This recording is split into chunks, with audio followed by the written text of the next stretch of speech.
It's me, Olga, and today I'll speak about relationship. Relationship and working with couples is one of the biggest parts of my work within life and business coaching. And the topic I would like to discuss today is actually arguments. Arguments and amount of arguments is actually one of the most common reasons why couples are coming to me because they want to find out, first of all, why they argue so much and how to stop it. Obviously, I'm not here to give you maybe advices how you should stop them.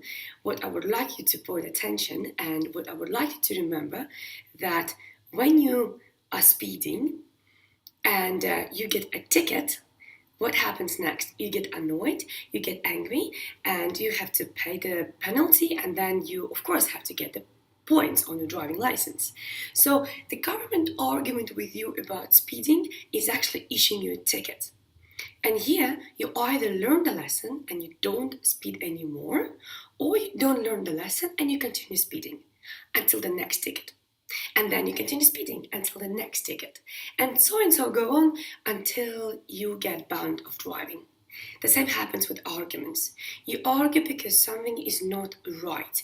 You argue because there's disagreement about something and you want things to be your way or other person wants things to be the other person's way. But there is something not matching what is happening right now.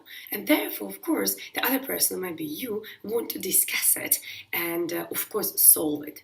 So your goal with the argument or the other person's goal with the argument is always to reach the agreement. What many people misunderstand that it is important to remember the bullet points of arguments. And what they do instead, they call each other names, they start to break up the relationship, and of course they end up being unhappy because they start a new relationship, and guess what? Arguments continue. Because it's not about not to argue, it is actually about find reasons why you argue.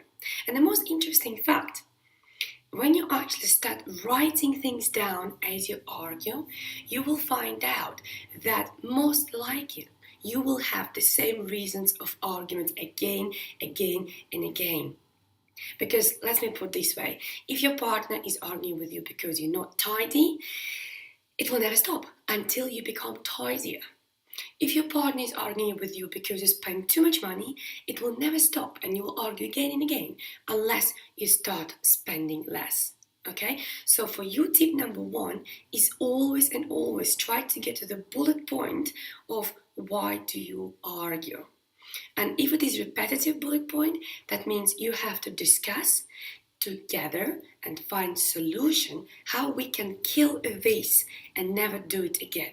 How can we kill this and never get speeding ticket again? How can I learn from here? My lesson is not to speed again. My lesson is I have to be careful with the speed. Okay, I have to watch the limitations and obviously drive accordingly. The same with the arguments. I have to know what maybe makes you angry, what annoys you, what do I do wrong?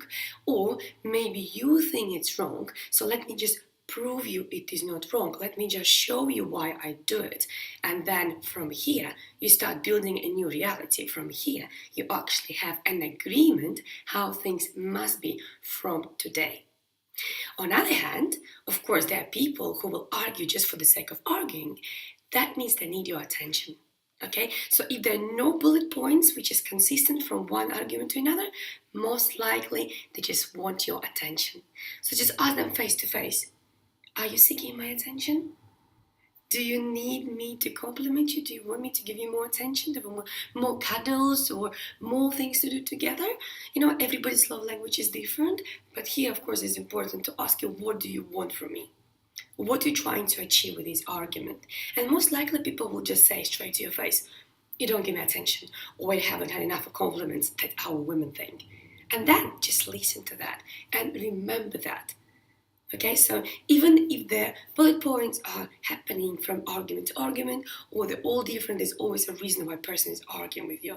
And one reason is because they're not happy about how things are and they want to change something. You probably haven't listened once, you probably haven't listened twice, and therefore now there's a massive argument. And second thing, they need your attention. Doesn't matter, man or woman, they need your attention. Give them more. And if you already give them a lot, give them even more.